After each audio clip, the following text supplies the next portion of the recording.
Bismillahirrahmanirrahim. Assalamualaikum warahmatullahi wabarakatuh. Waalaikumsalam warahmatullahi wabarakatuh. Alhamdulillahi rabbil alamin. Wa usalli wa usallim ala nabiyyina Muhammadin wa ala alihi wa sahbihi ajma'in. Amma ba'du. Kaum muslimin dan muslimat rahimani wa rahimakumullahu ta'ala. Pada kesempatan pagi yang berbahagia ini, alhamdulillah dengan nikmat dan karunia dari Allah Ta'ala, kita bisa kembali membaca hadis-hadis yang dikumpulkan oleh Al-Imam Abdul Ghani Al-Maqdisi rahimahullahu ta'ala di dalam kitab beliau Umdatul Ahkam. Pada kesempatan kali ini kita akan memasuki bab baru, masih dalam pembahasan kitab shalah, bab sifat salatin Nabi Shallallahu Alaihi Wasallam, yaitu bab yang menjelaskan akan sifat salatnya Nabi Shallallahu Alaihi Wasallam. Di dalam bab ini Al-Imam Abdul Ghani Al-Maqdisi membawakan kurang lebih 14 hadis yang menjelaskan bagaimana cara Nabi Shallallahu Alaihi Wasallam dalam menjalankan salat. Dan kalau kita perhatikan jamaah, para sahabat Nabi Shallallahu Alaihi Wasallam, mereka sangat perhatian dengan bagaimana tata cara sholat Nabi Shallallahu Alaihi Wasallam. Jadi mereka perhatikan betul bagaimana Nabi Shallallahu Alaihi Wasallam sholat, karena mereka tahu bahwasannya sholat ini adalah ibadah yang harus dilakukan sesuai dengan petunjuk Nabi Shallallahu Alaihi Wasallam, sebagaimana ibadah-ibadah yang lain. Karena mereka sadar bahwasannya Nabi Shallallahu Alaihi Wasallam adalah qudwah dalam menjalankan ibadah dan dalam segala hal. Oleh karena itu, para sahabat Nabi Shallallahu Alaihi Wasallam sangat-sangat memerhatikan bagaimana sholatnya Nabi Shallallahu Alaihi Wasallam. Banyak di antara mereka yang mengatakan, saya merhatikan sholat Nabi, saya merhatikan sholat Nabi, saya merhatikan sholat Nabi.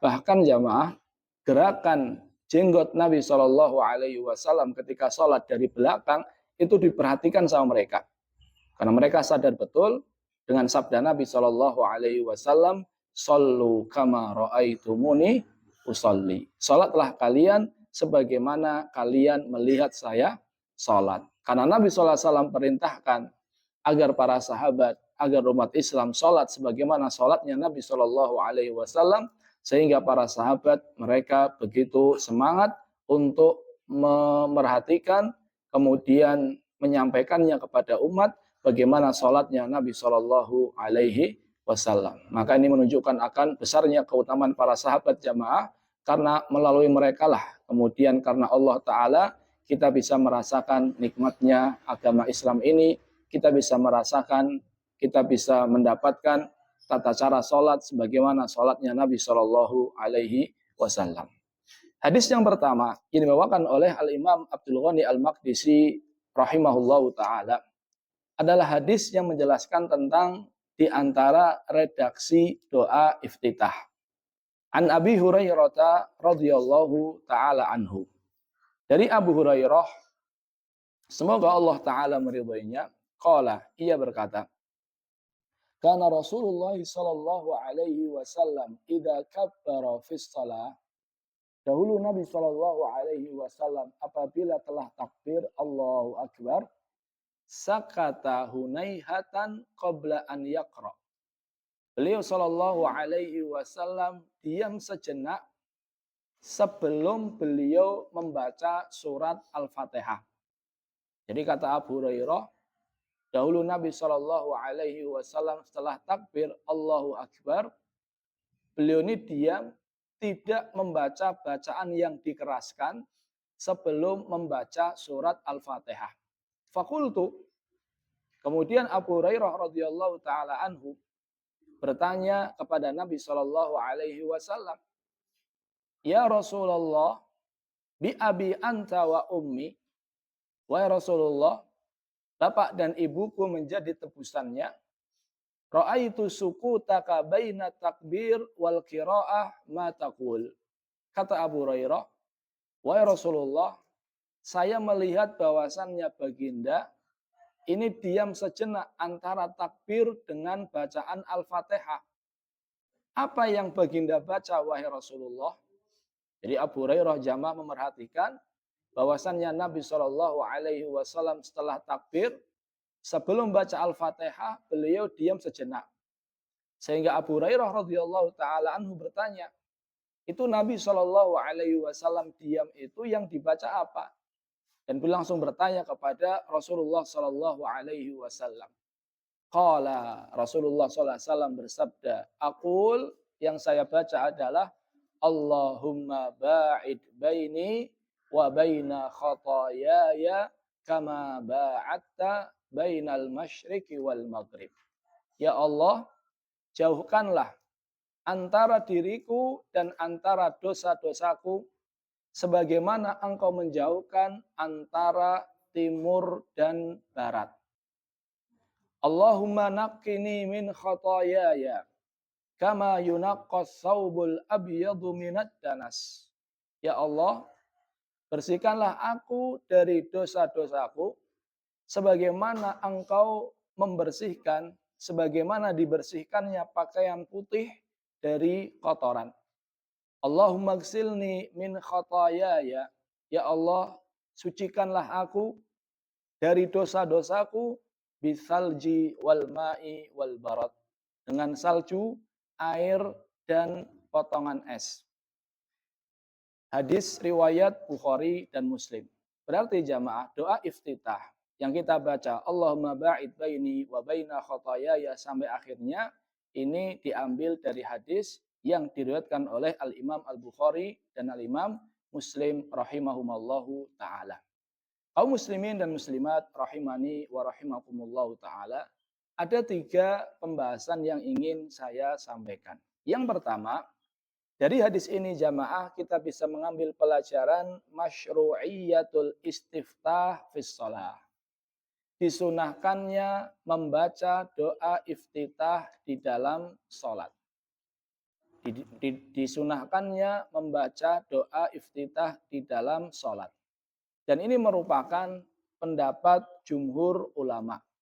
Jumhur ulama, kebanyakan para ulama, mereka berpendapat bahwasannya membaca doa iftitah ini hukumnya adalah apa?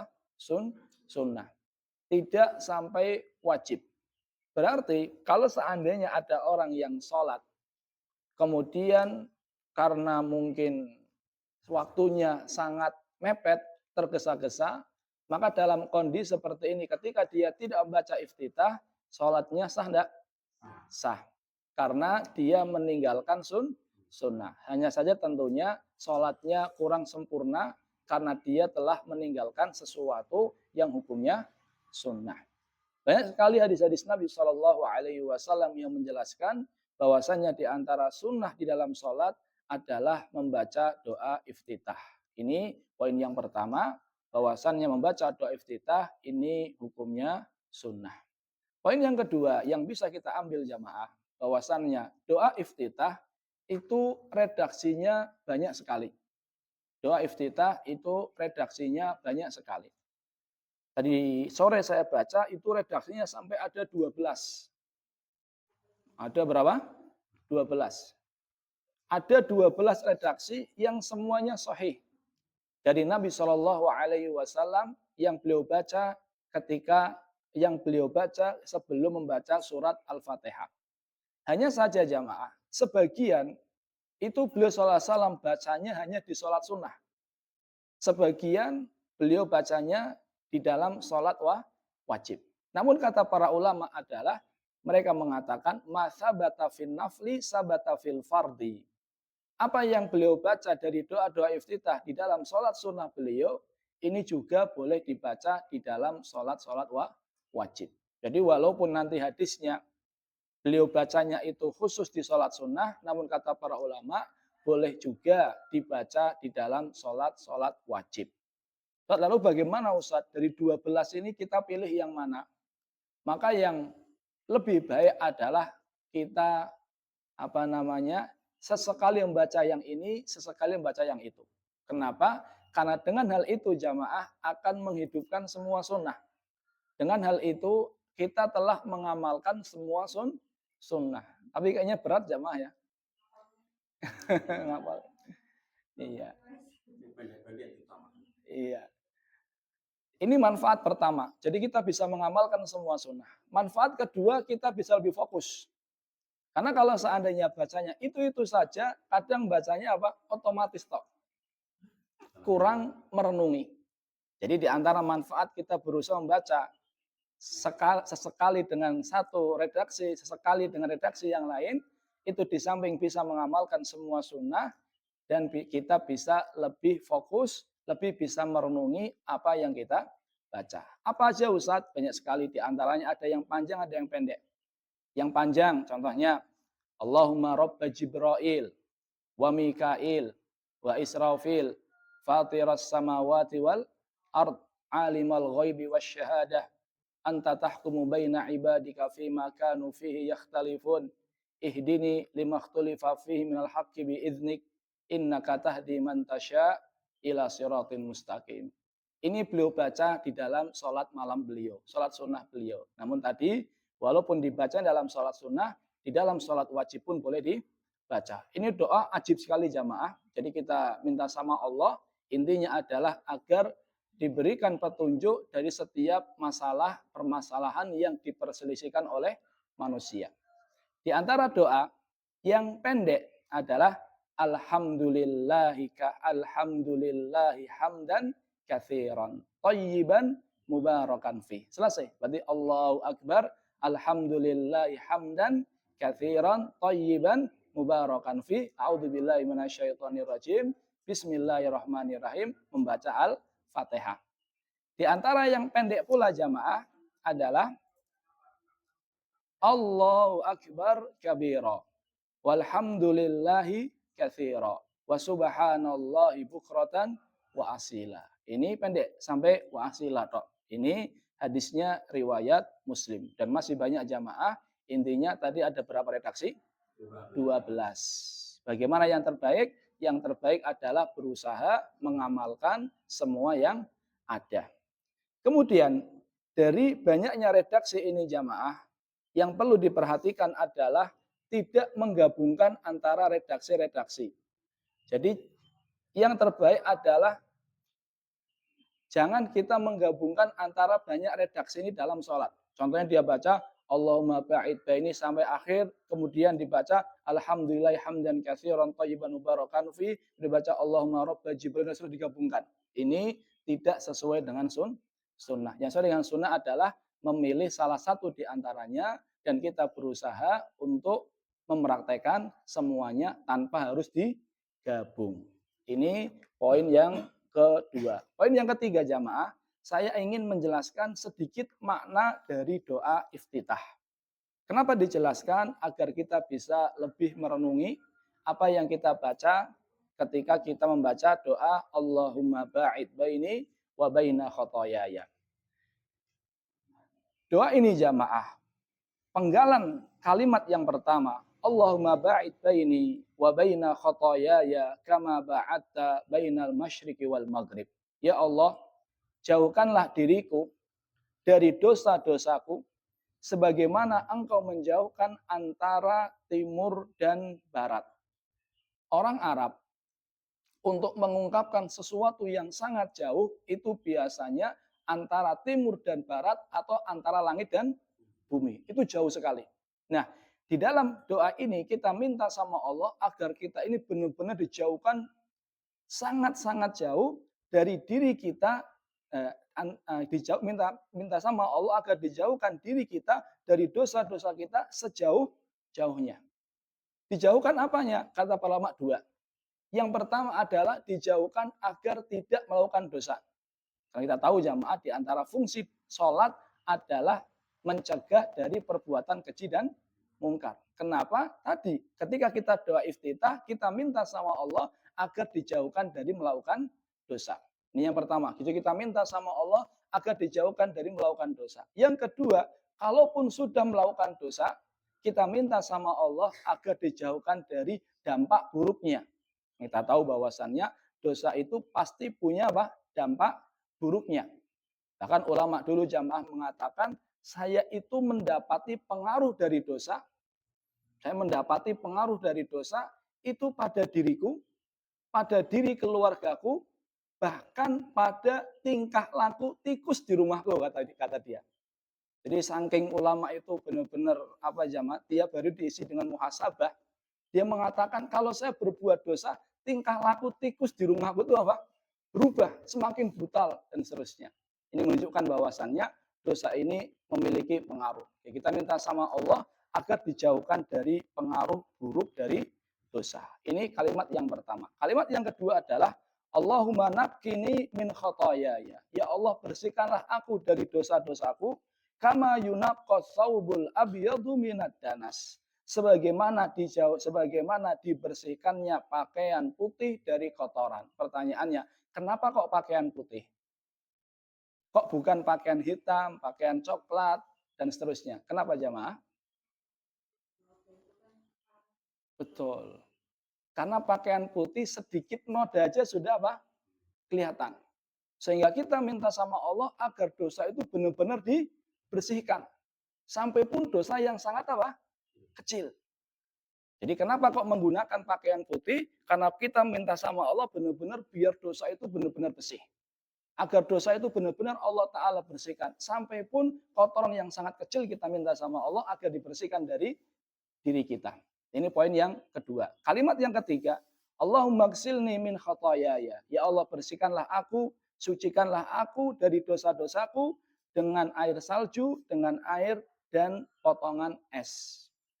Pertanyaannya, bukankah membersihkan itu lebih efektif dengan air hangat? Jadi contohnya ada pakaian yang kotor, itu lebih gampang membersihkan ketika kita mencucinya dengan air dingin atau air panas? Air panas. Tapi kenapa kok di sini kita minta dibersihkan dosa diri kita dari dosa-dosa kita, kok malah pakai air dingin? Kenapa jamaah? Padahal air hangat itu lebih apa? Lebih gampang untuk membersihkan kotoran. Kata Ibnu Taimiyah rahimahullahu taala jamaah, beliau mengatakan lima lamma kana lidzunubi hararah. Karena dosa itu ada kepanasan di dalamnya. Jadi dosa itu bikin jiwa itu enggak tenang. Rasanya gerah, rasanya panas. Nasaba antakunal madah al-muzilah hadhil baridah. Sehingga cocok jikalau dibersihkannya itu dengan air apa? Dingin. Jadi ternyata kita minta sama Allah agar dibersihkan dosa kita dengan air dingin karena dosa itu ada efek apanya? Efek panasnya. Wallahu taala alam bisawab. Semoga bermanfaat. Kita tutup dengan doa kafaratul majlis. Subhanakallahumma bihamdika asyhadu an la ilaha illa anta astaghfiruka wa atubu ilaih. Wassalamualaikum warahmatullahi wabarakatuh. Waalaikumsalam.